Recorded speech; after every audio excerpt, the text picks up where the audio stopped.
Hi everyone, Matthew Raetzel Media here with our first tutorial on utilizing simple tools to improve the quality of your music and audio projects. Today we'll begin with a short demonstration on creating a fuller and more spacious sound in your string compositions by using solely sampled libraries.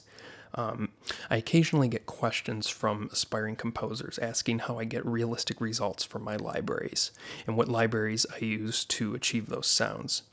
And I'll tell you that the most important rule when composing sampled music is to write pieces that will allow your samples to show off their best capabilities.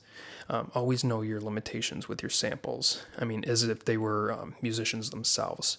I mean, it's never a good idea to write music that your hired players couldn't perform. And the same rule applies with your libraries. They're your personal orchestra, if you will. So having said that, let's take a look at what I've written for this tutorial. As you can see, I have two different libraries loaded onto my session here. For the sake of this demo, I've used some of my favorite string libraries, starting with samples from Cinematic Strings 2 in green right here, and West Symphonic Orchestra Gold in red. And the reason I've used these two libraries instead of one is that each library set was recorded differently and uses entirely different performances of each note. So layering them together can fill out the sound that the other library, might be lacking. Additionally, I've added a bass synth in blue here, and I'll explain shortly why I've added this into the string mix. So before we move on, I'd like to play this short piece so you can get an idea of what we're working with. Keep in mind, while listening, I wrote this piece to display the strengths of these samples to the best of their capability. So let's go ahead and play this piece.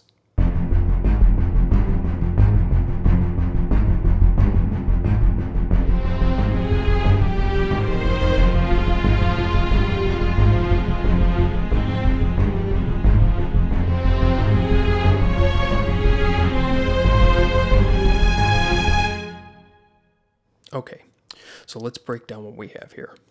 Starting with the cinematic strings, bass, and cello samples, you can see that they sound pretty well on their own.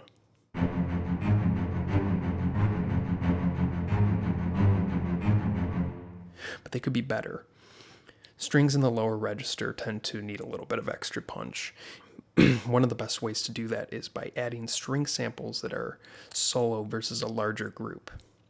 So in my East-West library, I've loaded just that. Let's listen to those samples on their own.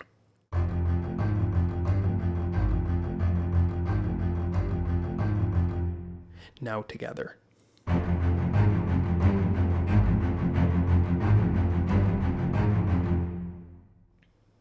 So it goes without saying that these two sets of sounds really complement each other.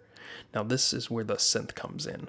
A popular method of giving the lower end even more punch is to add a bass synthesizer that doesn't come off as too harsh. In this case, I've used the analog sequence preset in Spectrasonics Omnisphere to bring out that extra punch. So let's listen in with this addition.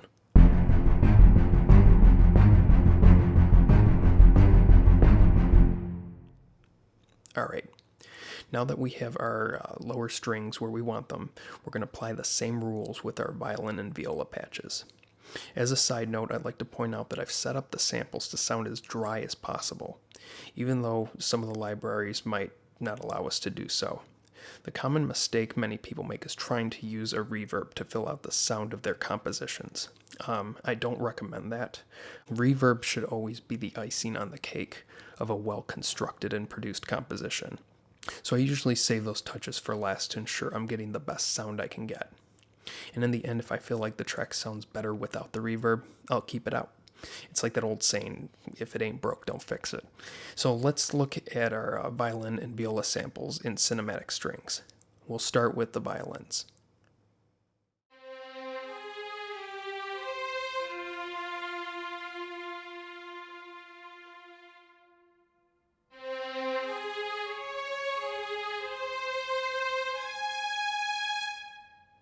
And now violas.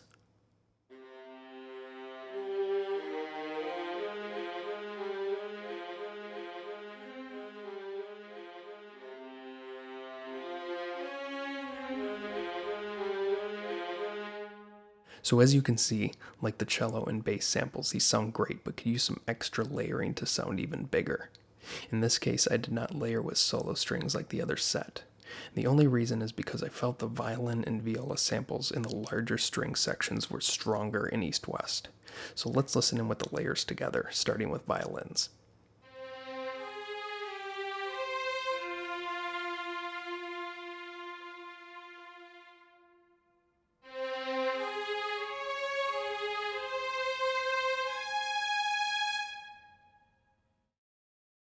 And violas.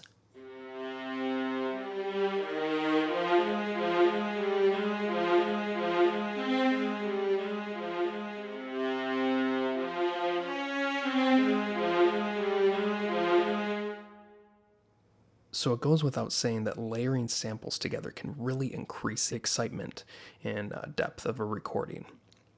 An additional thing I've done here is change the panning of the sections just to add some dimension. To make the most out of that, consider taking several instruments that play entirely different parts and pan them left and right away from each other. I've done that in this recording by panning first violins a bit to the left and violas a bit to the right, while keeping cellos and basses dead center. And one additional important element to adding some realism to your samples is to change the dynamics of your melody lines. As you can see in the violin section here, I've increased and decreased the volume in the envelope section as the melody starts and finishes. The same effect has been applied to the viola here. Just adds a little touch of human element and visual interest to your works. Remember, it's always the little things that make the biggest impact. So there you have it. I hope you enjoyed this tutorial and would love to answer any additional questions you may have. If there are any particular tutorials you would like to see us make, subscribe below and drop us a line on our website. The link is posted in the description. Thanks again, guys, and until next time, keep being brilliant.